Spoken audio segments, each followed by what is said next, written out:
السلام عليكم بنات، كيفكن؟ ان شاء الله تكونوا بألف خير يا رب وانتوا عم تشوفوا فيديو اليوم. ما تنسوا اللايك والاشتراك وتفعيل زر الجرس ونورتوا قناتي، واهلا وسهلا فيكم. طبعا اليوم الفيديو عبارة عن راح اسوي فطور، وبس عندي هلا شوية غسيلات بدي احطهم بالغسالة. لبين ما اخلص الغسيلات كون انا هون جهزت العجينة. طبعا اليوم هلا بالفيديو طبعا راح تعرفوا شو هي الطبخة، وان شاء الله تعجبكم، وبتمنى ما تضيعوا لي تعبي على الفاضي، وبتمنى انه تشتركوا بالقناة حبايبي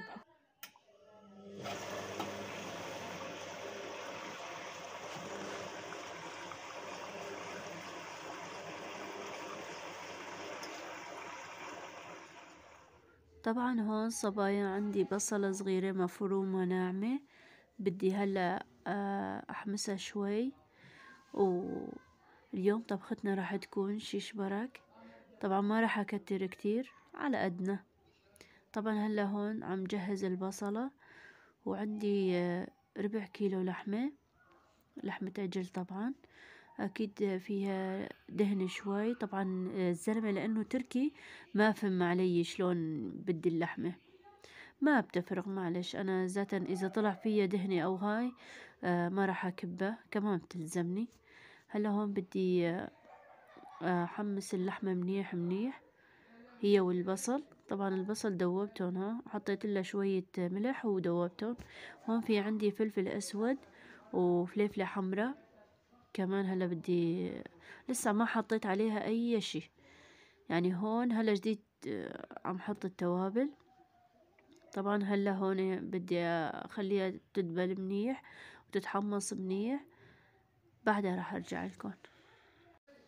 طبعا شايفين صبايا هون كمان جهزت عندي اللحمة كتير منيح، كمان عم يطلع منها دهن شوي بس ما بتفرق معلش، ما بيأثر، يعني ما بيخرب طعمتها ابدا. هون بعد ما جهزت اللحمة حطيتها على طرف، بدي اياها تبرد، يعني لبين ما اخلص العجينة تكون بردت هي. طبعا هون عندي الكاسة مي فاترة. طبعا هاي لتجهيز العجينة. كمان العجينة ما راح اكتر، عندي هون نص كاسة شاي زيت نباتي. طبعا هاي حطيتهم هلا مشان اجهز العجينة. وعندي كاستين، طبعا لازم الطحين يكون اثنيناتهم نفس المقدار. عندي هاي كاسة طحين منخولة كمان ناعمة، وعندي هلا كاسة تانية كمان بدي احطها فوقها.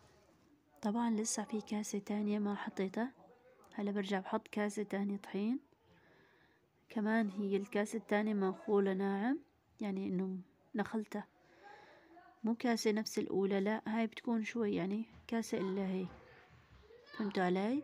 كمان هلا بدي احط معلقة تبعت السكر ملح. ما راح اكتر ملح لانه في ماجي وفي هيك، وعندك اللحمة كمان متبلته، ما يصير تحطي ملح ابدا ابدا ابدا. هون بدي اعجن العجينة كمان، بدي احركها شوي بالمعلقة بعدين اعجنها على ايدي، لانه العجينة اذا ما بتنعجن بالايد صعب تطلع معاكي كويسة. يعني تخيلوا انه انتوا عم تعجنوا بالمعلقة، وين صارت هاي بتصير؟ ابدا ما راح تصير. شايفين حبايبي كيف صار قوام العجينة؟ كتير كويسة وناعمة، هيك بتكون جاهزة. طبعا صبايا هون عندي صينية الفرن، حطيت لها ورق الزبدة وشوية طحين مشان نحط وقت يجهز الشيش برك بحط عليها. طبعا هون عندي كيس خبز، هلا المجلة نظيفة بس يعني الواحد إلا يحط الكيس الخبز نظيف. أنا ما كان عندي شي إنه حط أسوي بجهزن عليها، قلت بجهز هون كيس الخبز. طبعا أنا بدي أقسم هلا العجينة قسمين لحتى تكون طرية على إيدي، أو يعني تكون خفيفة على إيدي. الله يخلي لي إياكم يا رب، لا يحرمني منكم. ما تنسوا اللايك حبايبي، جد عم بتعب كتير بالفيديو. الله يخلي لي قلبكم يا رب. طبعا بنات هون العجينة صارت جاهزة عندي هون كاسة شاي. طبعا راح اعمل لهم دوائر بكاسة الشاي. صحيح طلعوا كبار بس لا كتير كويسات طلعوا، كتير مناح. خليني هلا أزبطهم وشوفكن النتيجة.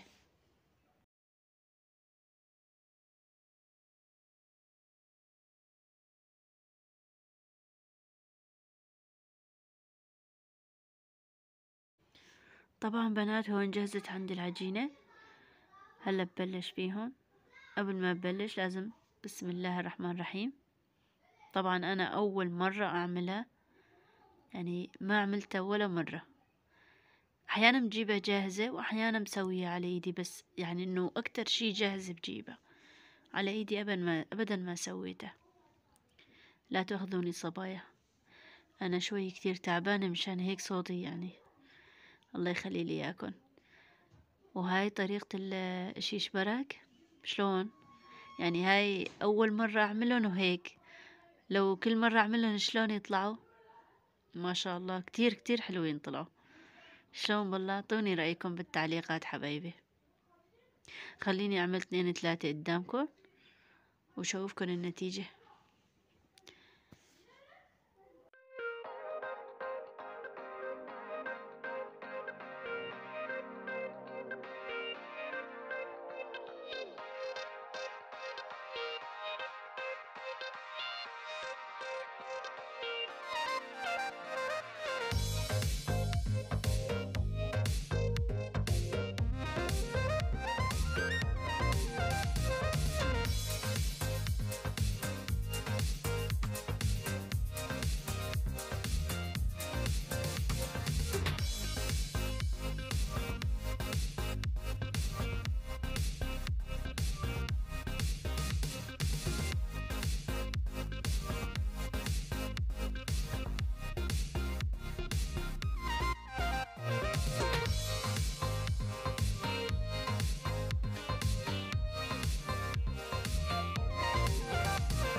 وهاي النتيجة بعد شغل نص ساعة، يعني ما طولت عليهم كتير. كتير كتير طلعوا حلوين. أنا كتير مبسوطة لأنه أول مرة أجربهم ونجحوا معي الحمد لله. طبعا صبايا هون شغلت الفرن، حميت الفرن مشان أحطهم الصينية بالفرن. راح أحطها شي شغلة 10 دقايق و15 دقيقة بطالعها. طبعا هون بدي أجهز اللبن. عندي لبن هون 2 كيلو لبن. فيه حموضة شوي، ما بعرف يطلع طيب مو طيب. أنا أول مرة أجرب هذا اللبن، بس لا أكيد أكيد بيطلع طيب لأنه سألت وقالوا لي كتير يطلع طيب. عندي هون بيضة كمان، بدي أحط بيضة معاها. وراح أحط معلقة نشا كمان، معلقة واحدة بالزيادة. طبعا هون بعد ما خلصت شغلت الليزرية وحطيت اللبن على النار، على نار هادية، وتميت أحرك فيه اللبن لحد ما مسك. يعني لازم ما نعيف اللبن لحتى يمسك. وهون الحمد لله صار جاهز، يعني هون جاهز على التمام، ما عليه حكي أبدا. طبعا أنا لسه ما حطيت لا ملح ولا زيت ولا أي شي.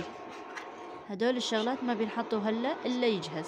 هون صار عندي اللبن جاهز، وراح احط هدول كمان الشيش بركات. يقبروني شو طالعين مدبين. ان شاء الله الف صحة يا رب. خليني هلا احطهم واجهزهم وبرجع لكم صبايا.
طبعا هون بعد ما خلصت الشيش برك جهزتن حطيتن على طرف.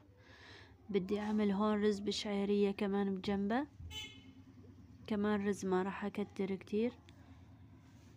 طبعا هون حطيت الشعيرية وحطيت شوية زيت. بدي اجهز الرز. هون جهزت عندي الشعيرية، بدي احمصها كتير منيح. انا بحب الشعيرية مع الرز كتير طيبة بتطلع. هون الرز كمان خلصت جهزته الحمد لله. وهون خلصت. طبعا هون ضلت شوية لحمة عندي، قلت حرام اكبه، سويتهم كم بنات هاي الصفر النهائية. بتمنى تحطوا لايك، تشتركوا بالقناة وتفعلوا زر الجرس. بحبكم كتير. سلام.